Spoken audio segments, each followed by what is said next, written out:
Hey, what's up everybody? I recently checked out Everspace. Now this is a game I picked up probably 1 or 2 years ago, and I played it for a few minutes and then I never touched it again. So I decided it was time to revisit it and actually put in some time. I got this game on Steam. It's also available now on all the consoles. Just came out at the end of last year on Switch, PS4, and Xbox One. Sequel's coming out supposedly in early access this December of 2020.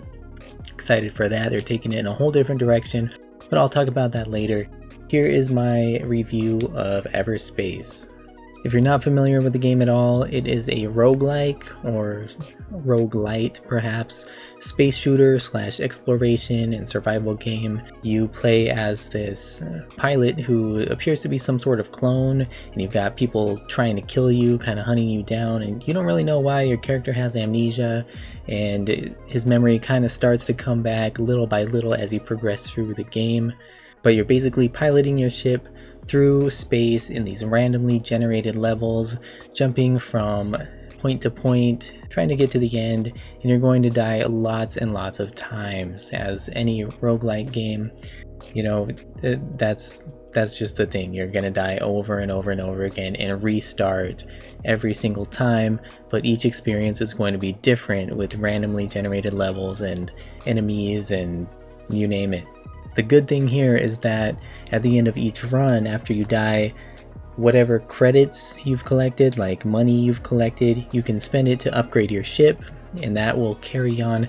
Your ship's upgrades will carry on forever. So as you play and you die and you play again and you die and you play again, you're upgrading your ship, and theoretically you'll be able to get a little bit further each time until you're eventually able to make it through the whole game.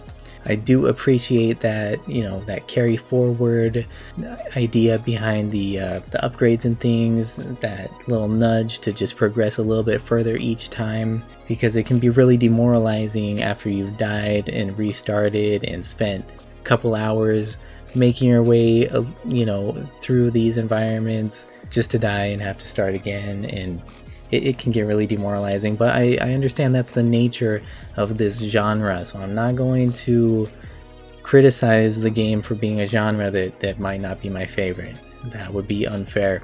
For what it's worth, I really enjoyed the game. Again, it took me a little while to get into it, to get the feel of it. It probably took me a good hour before I kind of got the feel for it. And even so, I was just getting demolished by these, you know, in these dogfights against these other spaceships. And I was looking for like a quick kind of barrel roll maneuver or quick 180 turn or something, you know, similar to you would find in Star Fox or Crimson Skies, or, you know, other kind of arcadey flying shooting games. And there just aren't any of those easy quick maneuvers to pull off. You've got to really do the best that you can. I had to watch some more experienced players and be like, how are they not just getting demolished here? And they essentially find a way to run the ship in a circular motion, but it's not quite so easy with the keyboard. I find my left hand is just doing too many things at once. It's definitely a skill you have to develop, and I'm still not good at it. But what are you doing here? You're basically going from point to point, and you're exploring these environments. If you want, you can just jump through to the next jump point. There are 7 sectors in the game. Each one has several different levels that make up the sector with different jump points. It looks a lot like FTL, if you've ever played that game. FTL, which is an amazing game also.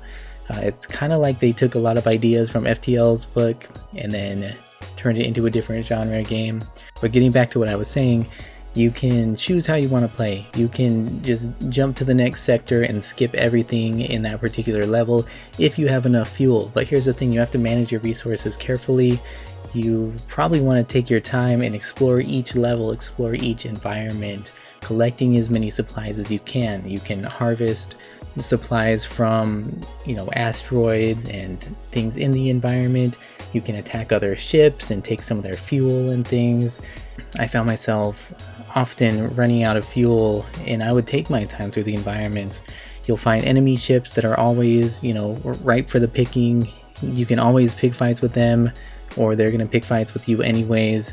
But you'll also come across neutral ships. There's this company in the game called GNB who basically owns like half of the galaxy or something, some big corporation, and they're neutral, so they'll leave you alone.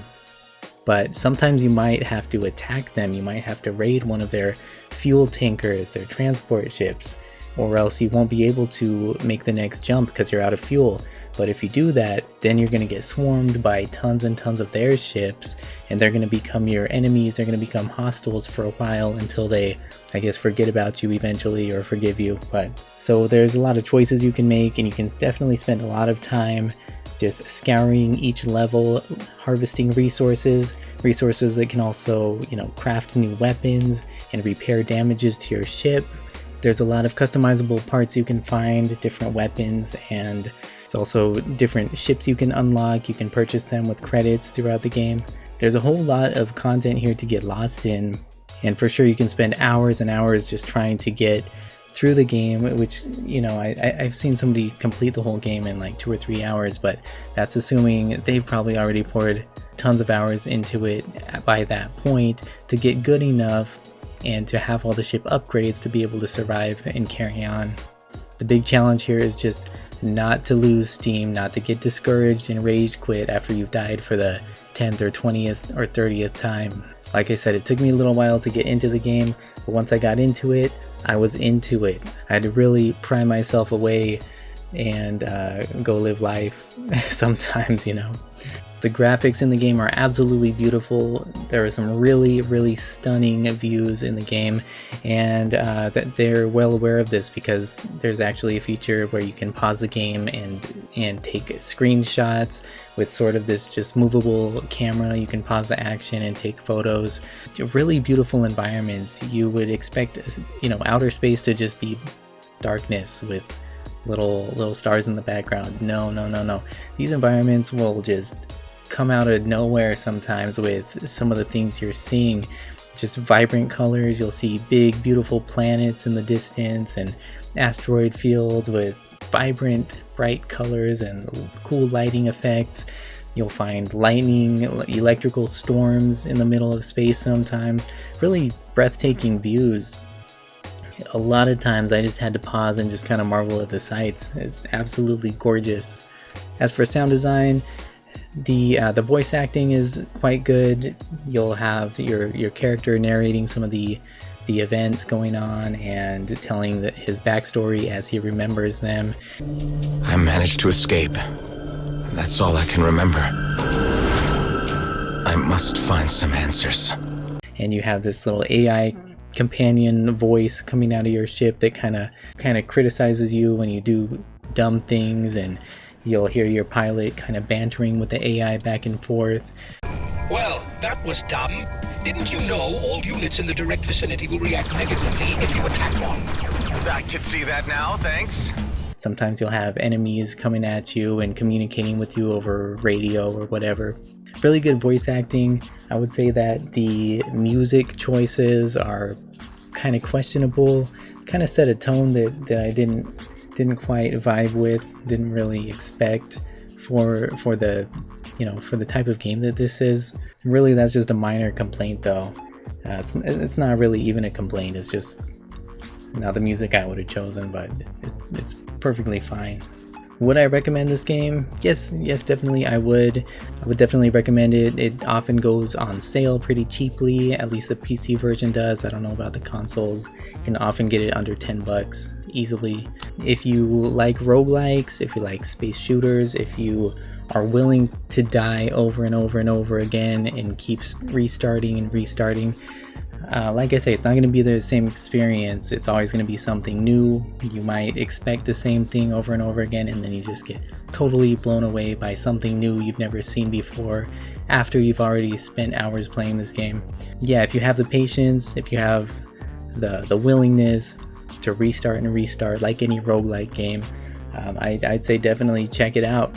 As I mentioned earlier, Everspace 2 is set to come out in early access this December 2020. It'll be out in early access on Steam. I'm not sure about the other platforms. You'll have to check it out. They're totally changing the genre of the game. It's not going to be roguelike.